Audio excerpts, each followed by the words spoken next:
komunikasi.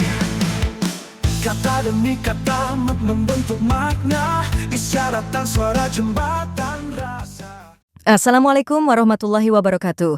Selamat bergabung di channel Ensiklopedia Komunikasi. Saluran yang membahas khasanah keilmuan komunikasi dari aspek teori, penerapan dalam penelitian, dan aplikasi dalam kehidupan. Saluran ini terselenggara atas kerjasama dengan SCC, Strategic Communication Center, yang berada di lingkungan Fakultas Ilmu Komunikasi, FIKOM, Universitas Islam Bandung, Unisba. Terima kasih atas dukungan Anda sehingga channel ini semakin produktif. Wassalamualaikum warahmatullahi wabarakatuh. Halo, selamat datang kembali di channel Ensiklopedia Komunikasi. Kali ini kita akan membahas topik yang super menarik, komunikasi massa. Apa itu komunikasi massa? Bagaimana teori-teorinya membantu kita memahami dunia media? Dan yang paling seru, bagaimana komunikasi massa hadir dalam keseharian kita? Stay tuned sampai akhir, karena kami juga akan bagikan referensi terbaru yang bikin kalian makin penasaran. Yuk, kita mulai! Komunikasi massa adalah proses penyampaian pesan kepada halayak luas yang bersifat heterogen dan anonim melalui media massa, seperti televisi, radio, surat kabar, atau platform digital seperti media sosial. Menurut Gramedia Literasi, komunikasi massa melibatkan organisasi media yang menciptakan dan menyebarkan pesan untuk memengaruhi serta mencerminkan budaya masyarakat. Bayangkan, setiap kali kalian scroll Instagram atau nonton berita di TV, itu adalah bagian dari komunikasi massa. Ciri khas komunikasi massa adalah penggunaan teknologi modern untuk menyebarkan pesan secara cepat dan luas. Misalnya, sebuah postingan di X bisa viral dalam hitungan jam, menjangkau jutaan orang di seluruh dunia. Ini beda dengan komunikasi interpersonal, yang biasanya lebih personal dan terbatas. Nah, untuk memahami fenomena ini, para ahli mengembangkan berbagai teori komunikasi massa. Yuk, kita bahas. Teori komunikasi massa membantu kita menganalisis bagaimana media memengaruhi audiens. Menurut S1M Pronunciation Kuail, ada beberapa jenis teori komunikasi massa, dan kita akan bahas 3 yang paling populer. 1. Teori agenda setting. Dikembangkan oleh Maxwell S1M Pronunciation Combs dan Donald L. Sau pada 1968-1972, teori ini bilang bahwa media punya kekuatan untuk menentukan apa yang dianggap penting oleh publik. Misalnya, kalau media terus-menerus menyoroti isu perubahan iklim, kita cenderung menganggap itu topik yang krusial.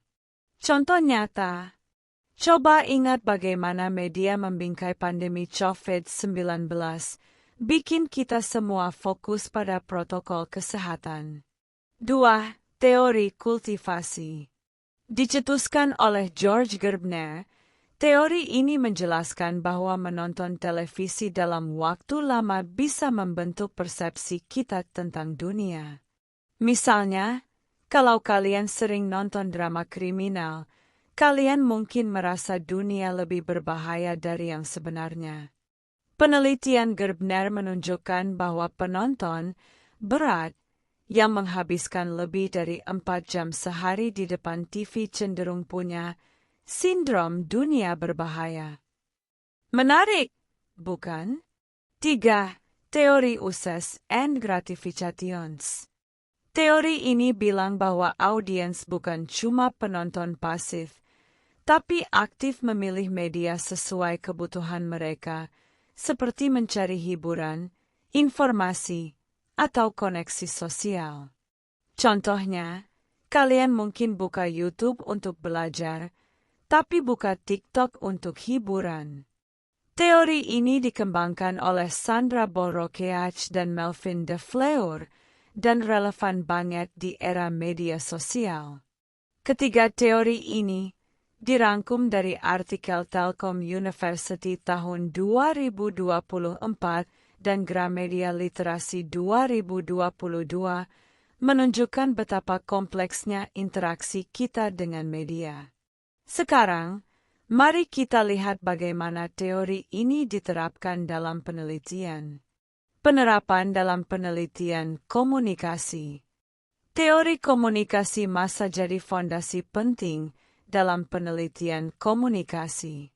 Misalnya, penelitian di jurnal ResearchGate 2024 mengeksplorasi bagaimana media sosial mengubah cara dakwah Islam disampaikan di era digital.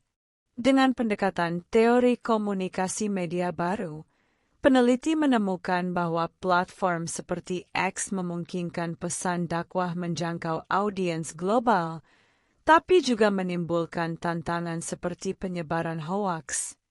Contoh lain, penelitian dari Universitas Islam Bandung tahun 2019 menggunakan model framing Robert N. Entman untuk menganalisis pemberitaan kasus hoaks Ratna Sarumpait di media online.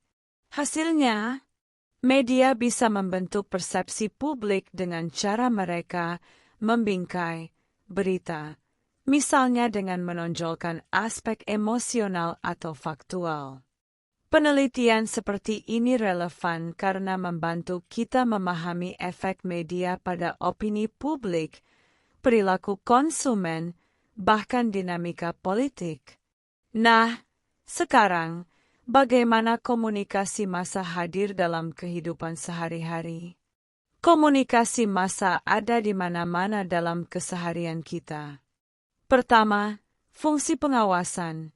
Media massa seperti internet atau surat kabar jadi mata dan telinga kita untuk tahu apa yang terjadi di dunia, dari berita politik sampai ramalan cuaca. Kedua, fungsi korelasi. Media membantu kita memahami dunia dengan menyajikan fakta yang relevan, seperti laporan ekonomi yang memengaruhi keputusan investasi. Ketiga, fungsi hiburan. Siapa yang gak suka nonton Netflix atau dengerin podcast? Media massa memberi kita hiburan yang bikin hidup lebih berwarna. Terakhir, fungsi transmisi budaya. Media sosial seperti Instagram atau TikTok memperkuat tren budaya, misalnya tren fashion atau bahasa gaul yang viral. Contoh nyata, coba lihat bagaimana iklan di YouTube memengaruhi keputusan belanja kita, atau bagaimana kampanye stay at home di media sosial mendorong kesadaran selama pandemi. Ini semua dijelaskan dalam artikel Kompas.com tahun 2024 dan buku Teori Komunikasi oleh Littlejohn dan Foss edisi 2011. Jadi, komunikasi massa nggak cuma soal berita atau iklan, tapi juga tentang bagaimana media membentuk cara kita berpikir, bertindak, dan hidup. Dengan memahami teori, penelitian, dan aplikasinya, kita bisa lebih kritis dalam mengonsumsi media. Jangan lupa like, subscribe, dan nyalakan lonceng notifikasi supaya nggak ketinggalan episode berikutnya. Terima kasih, dan sampai jumpa.